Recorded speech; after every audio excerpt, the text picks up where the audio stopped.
해가 지고 있습니다. 거리에 어둠이 찾아옵니다. 집으로 가는 발걸음을 재촉해봅니다. 이제 곧 드라마가 시작합니다. 그것이 너무 즐겁습니다.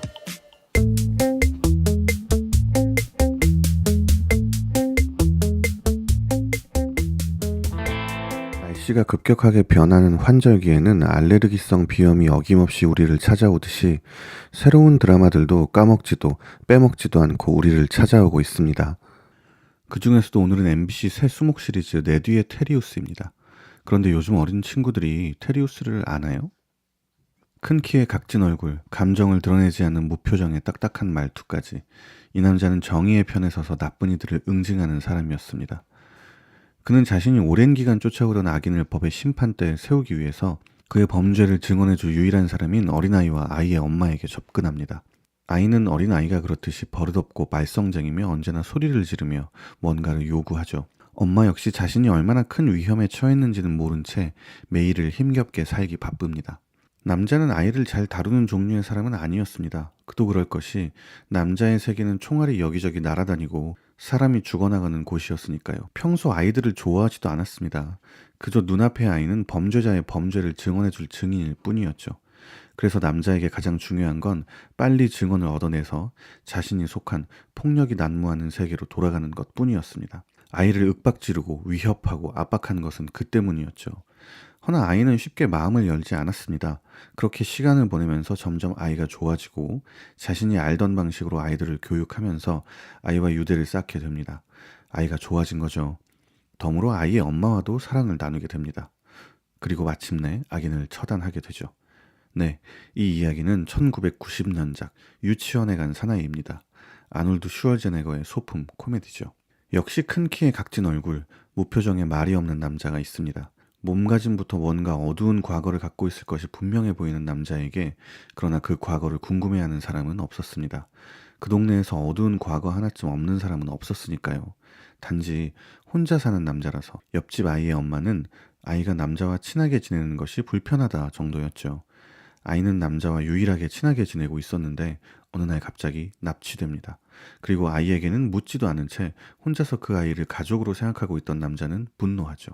원래 국정원 블랙 요원이었는데 무슨 이유에서인지 숨어 살던 그 남자는 총 한 자루를 구하고 그리고 마지막 총알까지 다 쏟아내며 악인을 죽이고 아이를 구합니다.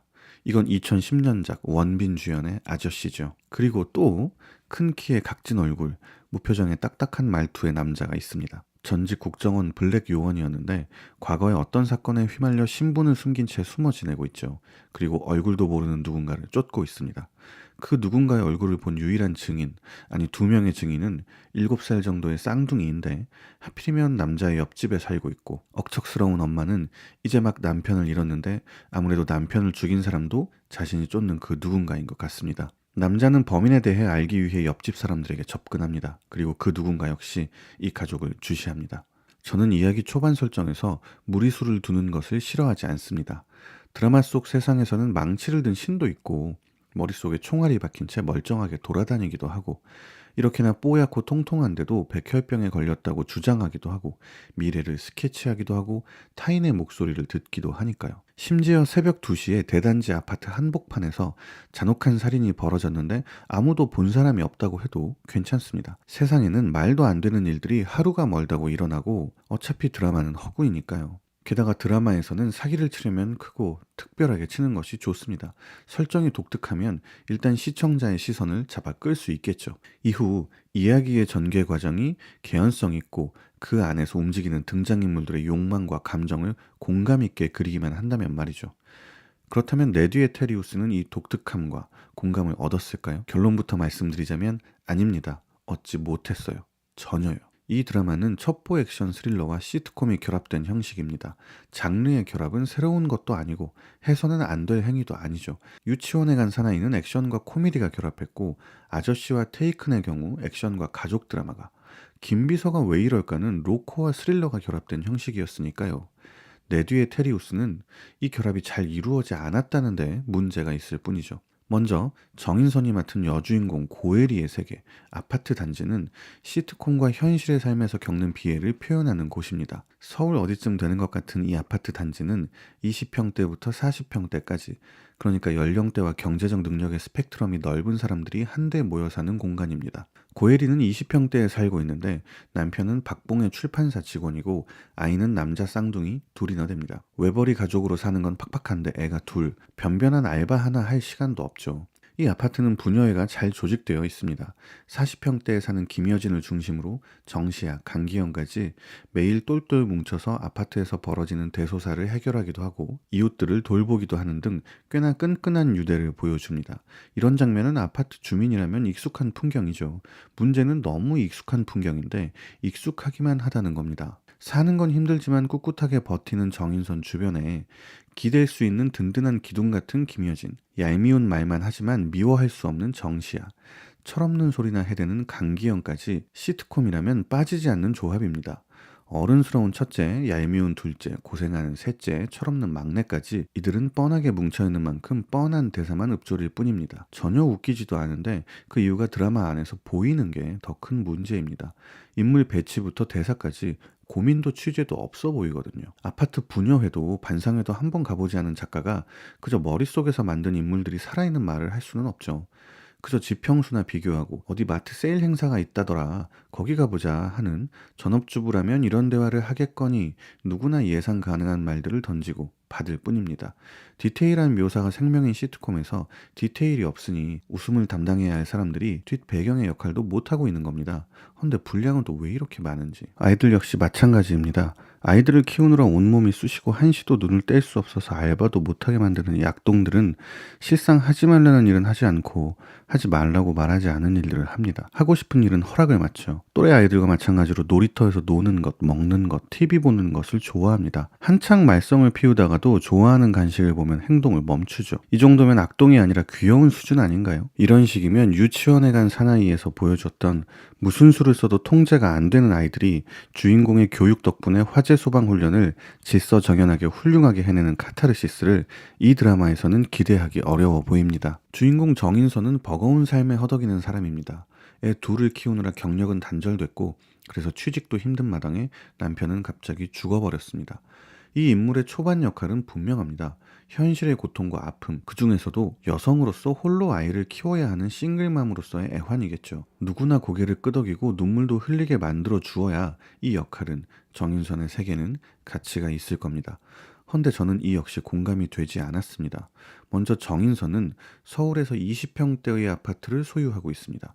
아마도 4억에서 8억쯤 되겠죠? 물론 주택담보대출이 많다고는 합니다만 이 정도면 사는 게 힘들어서 숨이 턱 막힐 정도는 아닙니다. 이 드라마를 보고 있는 대다수의 시청자들은 꿈도 못 꿀 경제적 수준일 수도 있습니다. 그래서 정인선의 다크서클에, 하품에, 퍼석퍼석한 피부에, 걱정에 저는 공감을 할 수가 없었습니다. 페이소스가 없었기 때문이죠.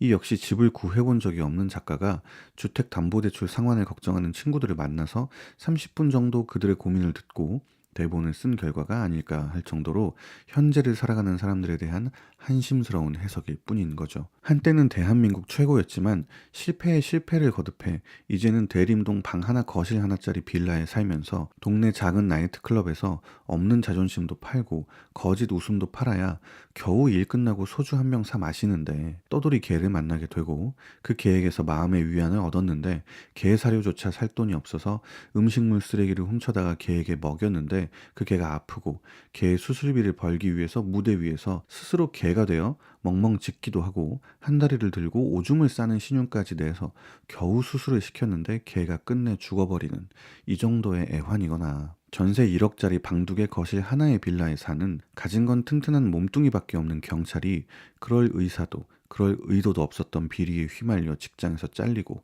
고등학생 딸아이는 하필이면 이사장 손녀를 계단에서 밀어서 합의금 1,000만 원이 필요한데 가진 돈은 100만 원도 없고 알바를 3개나 뛰는 아내는 가난이 힘들어서 이혼 합의서를 내밀고 집주인은 전세금으로 3,000만 원을 올려달라고 요구하다가 이제는 집이 경매로 넘어가게 됐다고 있는 보증금 1억이라도 지키고 싶으면 자신의 집을 2억에 사라는 되지도 않는 말이나 하고 있고 심지어 가진 건 몸뚱이뿐이던 경찰 자신은 근손실증으로 죽어가는 이 정도의 애환이 지금 현재 드라마에서 묘사되는 삶의 고통입니다. 헌데 이 드라마 내 뒤에 테리우스에서는 주인공이 서울에서 집도 있고 차도 있고 애도 있고 직장도 있습니다. 주인공이 처한 현실은 삶이 팍팍해서 딱 죽고만 싶지만 두 주먹 꼭 쥐고 다시 달려야 하는 삶이 아니라 성공한 삶입니다. 소지섭이 속한 첩보의 세계는 어떨까요? 시트콤이 디테일이 생명이라면 첩보물에서 디테일은 출발점입니다. 현실에서 쉽게 접할 수 없는 세계이기 때문에 디테일한 설정들은 첩보의 세계, 그 공간의 현실감과 개연성을 부여하고 시청자가 그 세계에 이성적으로 공감하게 되는 거죠. 국정원에서 탈출해서 숨어 살고 있는 소지섭이 택한 공간이 서울의 대단지 아파트라는 설정은 좋지는 않지만 이해 가능한 수준이었습니다. 숨어 살기에는 산속보다는 아파트촌이 낫겠죠. 사람은 나무들과 쉽게 구분이 가지만 사람들 사이에서는 튀지 않으니까요. 근데 그렇게 숨어 지내는 사람이 숨어 지내야만 하는 사람이 딱딱한 표정에 무미건조한 말투라면 늘 집에만 있는 30대의 백수 남자라면 이 아파트의 주민들은 이웃에 관심이 아주 많다면 이건 차라리 산속에서 나무들 틈에서 사는 게 더 안전하지 않을까요? 위장의 대가라는 소지섭은 평범한 30대 남성 코스프레는 전혀 하지 않고 여전히 나 국정원 킬러야 하는 말투와 태도입니다. 하긴 위장의 대가라는 소지섭이 하는 위장은 알 없는 얇은 안경테 하나 얼굴에 걸치는 수준이었지만요. 그것도 쉽게 들켰고 도주하던 중 청소부 옷으로 환복하는 과정에서도 그 안경은 벗지 않았죠. 위장의 대가는 옷을 바꿔 입을 때마다 일관성을 유지하기 위해 하나씩 전에 입던 소품을 착용하는 모양입니다. 아니면 아주 소중한 안경테이던가 목숨과 바꿀 정도로 말이죠. 소지섭은 외출할 때마다 현관문 앞에 표시를 해둡니다. 자신이 부재 중일 때 누군가 자신의 집에 침입하지는 않을까 하는, 침입자가 집 안에 있다면 대응을 하겠다는 역시 요원다운 모습입니다. 많은 영화에서 요원의 전문성을 드러내기 위해 사용했던 장면이죠. 그러니까 1997년에 멜 깁슨이 나온 컨스피러시에서요. 물론 최근에도 유사한 장면이 나오기는 하는데 전부 숨어 지내는 요원이 최첨단 기술을 사용할 수 없는 허름한 집에서 숨어 지낼 때나 그랬습니다. 요즘 아파트들은 문 앞에서 누가 서성이기만 해도 센서가 작동해서 사람 얼굴이 찍히고 기록됩니다.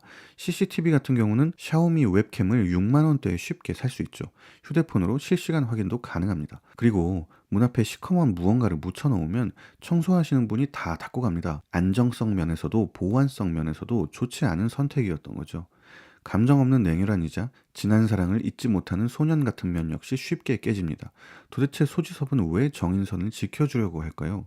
숨어 지내던, 숨어 지내야만 하는 사람이 일면식도 없었던 옆집 아줌마를 갑자기, 혹시 이 사람하고 혼동한 건 아닐까요? 마지막으로 전투력은 엄청나지 않을까 기대했는데요. 소지섭이니까요. 정인선이 소지섭에게 장난감 권총을 겨누자 소지섭은 얼어붙습니다. 그리고 정인선이 방아쇠를 당기자 소지섭은 우스꽝스럽게 넘어집니다. 아, 도대체 소지섭은 전설적인 블랙 요원이긴 했을까요? 그들이 말하는 전설이 그러니까 제임스 본드나 제이슨 본이 아니라 자니 잉글리시였나요? 무능하기는 국정원 요원들도 마찬가지입니다. 고작 안경 하나 쓰고 뛰어다니다가 청소부 옷 훔쳐 입고 택시 타고 도망가는 소지섭을 잡기 위해 국정원 요원들은 물론이고 천재 해커의 인공위성까지 동원됩니다만 인공위성이 터널을 투시하지 못해 그만 소지섭을 놓치고 맙니다. 얘네들은 교통사고가 전설적인 요원보다 무서웠는지 터널에 있는 게 뻔한 소지섭을 터널 안으로 쫓아가지 않고 터널 앞에 얌전히 기다리고 있었거든요.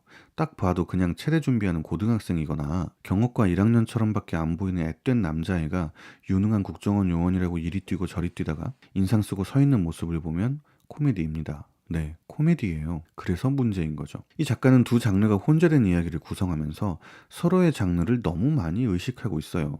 첩보물에서 코미디를 보여주고 싶어 하고 시트콤에서 첩보물의 박진감을 드러내려고 합니다. 소지섭이 쫓고 있는 얼굴도 이름도 모르는 또 다른 전설적인 킬러. 그는 정인선의 남편을 손쉽게 죽이고 자신에 대해 뭔가 알고 있는 게 아닐까 하고 정인선의 아이들에게 접근하여 그들을 납치합니다.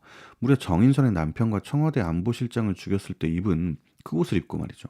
뭔가 의미가 있는, 그러니까 슈퍼히어로 코스튬인가요? 두 아이를 양손에 잡고 끌고 가는 남자가 검은 티셔츠에 검은색 바지에 검은색 모자까지 쓰고 있다면 지나가는 사람들 모두 아, 아빠가 애들 산책시키시나 보다 하나요? 이 참견과 오지랖이 넘쳐나는 아파트에서 그렇지 않더라도 애들을 유괴하려는 복장으로 검은색 모자와 옷이라니 이 정도면 무능을 넘어서 고집처럼 보여요. 그리고 김여진을 비롯한 아파트 주민들은 CCTV를 재빨리 확보하고 관련자의 증언을 토대로 단톡방을 이용하여 점 조직망을 활용하고 체계적이고 유기적인 노력을 통해서 아주 쉽게 킬러의 위치를 확인하고 그의 신병을 확보할 기회를 갖습니다. 무려 소지섭이 10년을 노력했지만 얼굴 하나, 본명 하나 알아내지 못한 그 킬러를 15분도 되지 않아서 용모를 파악하고 위치를 파악해서 잡아버려요. 그렇다면 첩보 능력으로만 보면 국정원이 가장 아래고 그 다음이 소지섭, 그 다음이 킬러, 가장 위가 아파트 분여회인 겁니다. 젠장, 지금껏 낸 세금이 아까울 정도입니다. 그저 제발 드라마의 후반부에서 냉혹한 킬러가 부녀회에 의해 혹은 부녀회의 결정적인 도움으로 잡게 된다. 이런 결말만 아니길 바랄 뿐입니다. 그렇다면 정말 국정원도 소지섭의 전설적인 면모도 결국은 잉여가 될 뿐이니까요. 아저씨처럼 능글맞은 국정원 국장과 연극조의 부국장, 로코에나 어울릴 임세미까지 국정원 쪽 사람들은 가볍기 그지없고 아파트 쪽 인물들은 체계적이고 유능합니다.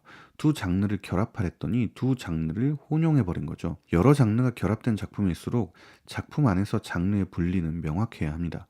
무서울 때 무서워야 하고 웃길 때 웃겨야 하죠. 반대로 무서울 때 웃기고 웃길 때 무서워버리면 이건 모든 맛이 생생하게 느껴지는 입안에서 맛이 살아 움직이는 최고의 요리가 아니라 똥국이죠. 연기 역시 불안합니다. 정인선의 경우는 박은빈처럼 어리지만 오래된 연기자고 자신이 몇 번 해왔던 역할이라서 크게 거슬리지는 않았습니다. 나이에 맞지 않은 역할이 불편해 보이긴 했지만 무난한 정도였어요.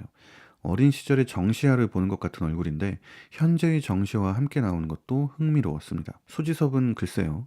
본인이 비슷한 역할을 해서인지 몰라도 뭔가 다른 모습을 보여주려는 시도인 것은 알겠습니다만 이제 로봇 같은 연기는 그만해도 되지 않을까요? 너무 요원 같은 연기를 하고 있음에도 불구하고 이 사람이 전직 요원인데 숨어 살고 있는 건지 전직 나는 자연인이다인데 오랜만에 도시 생활을 하고 있는 건지 알 수가 없습니다. 대인관계에 능숙하지 못한 인물이라는 설정은 작가가 했겠지만 그걸 이렇게 연기해버리니 그저 당황스러웠습니다.